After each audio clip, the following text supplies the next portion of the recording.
When did you actually start your channel? Which year? Yeah, so I actually had to look this up this morning. So I believe I started it around 2016, and I posted one video a week where I just sat down and I talked about the funnel that I was building a webinar funnel. So even in 2016, I was still a little trapped in the fake guru, the fake guru wheel, where I was trying one more time. And so in that series, it ran for about, I think, 50 videos. And each week I just sat down and I was sharing what I was doing with my funnel that I was building at the time. Spoiler alert: the funnel didn't work. I blew my savings on the Facebook ads and made a really embarrassing video saying this is what I would do if I had more money, but I'm out of money. And I was working at a marketing agency at that time. So then in 2017, I would say that's when I really started taking it seriously. I made my first vlog in January of 2017. And been vlogging somewhat consistently ever since then. I think we're on 210 or 213 now. And so just to give some context in terms of how long it takes to actually grow, I made sure I had the numbers here. So I started in, I would say, January of 2017, and it took until August of that year to get my first 1,000 subs. And then it took until March of 2018, so from August to March, to get to 5,000, and then from March to July to get to 10,000. So it definitely started snowballing, but I pretty much went a year. I mean, if we start from when I started, pretty much took a year and a half to get to the first 1,000 subscribers. So it it was very, very slow. And then did you ever feel like giving up in between, or were you like feeling discouraged, or were you like okay with not having those numbers but just focusing on the bigger picture? I was definitely discouraged. I don't think that I ever got to the point of giving up. I think at that point I was really at my wit's end. I looked at this and I saw other channels who had been successful, and I was looking at this saying, okay, the model works. Growing a YouTube channel works. So if something's not working, it's me. It's not the platform. And when it comes to those moments, I think one of the easiest things you can do on yourself for growing a channel is you, as the entrepreneur and creator, you choose your key performance indicators. And so, going back to the vanity metrics, my key performance indicator was getting that one video up a week. And then it was doing the one vlog a week. And then it was doing the 2 or 3 content videos a week. And so I think in terms of staying motivated, it has to be your output. It can't be the number of subscribers. It can't be the number of views, because you don't have control over that. Nobody has control over that. Even a channel with 10 million subscribers, they don't have any control over how many people YouTube decides to suggest that video to. They don't. And so the only thing that we can control is our actions. And so I think what kept me motivated was sticking to that number of posts per week or per month.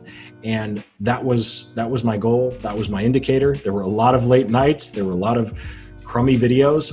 In fact, just to kind of give some encouragement, the video that you mentioned about the $5 a day YouTube ads, that video was recorded on a day where I had no idea what to talk about. And I just had to meet my quota for the week. And I was looking around and I was pulling my hair out, like, I don't know what to talk about. And I had just done a YouTube video 2 weeks prior. So I was telling myself, I shouldn't talk about YouTube ads again. I just need something. And I saw I don't remember where it was, but I was just desperately looking for any sort of idea. And I saw another channel that had done a $5 a day. I don't even remember what it was. It wasn't related to advertising. It was like $5 a day for something else. And I looked at that and I went, okay, you know what? Let's just do a $5 a day YouTube ads campaign, right?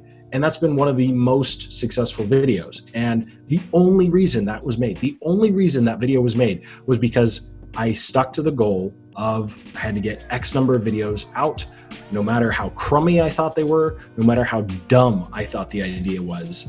It was number of occurrences. And so it's, I think that's really what can help keep you motivated and on track. Because you never know what's going to work. That's amazing. I think it's definitely focusing more on the process than the results, because you can't really control the results anyway, you know. And my experience has been somewhat similar. Like, I started making videos on YouTube about fitness back in the day because I was going through my fitness transformation. Which is amazing, which was amazing, by the way. Oh, did you see that? Oh. Yeah, I binge watched a couple of your videos earlier this morning. That was, yeah. But one of my most popular videos is on like how to squat, but it's a more long tail keyword. It's like how to squat with long femurs, meaning if you have longer legs. It's a bit of a different technique. I kid you not, I recorded the voiceover. I had no idea what I was doing back then. And I just recorded straight out of my laptop. And I recorded the voiceover in my car. Like, I was outside my gym. I think I was waiting for someone or something, and I thought, hey, I have some time, and I just started doing a voiceover in my car because you can roll up the windows, right? So it's kind of quiet in there, and that video got like 30,000 plus views just organically. And now, amazing.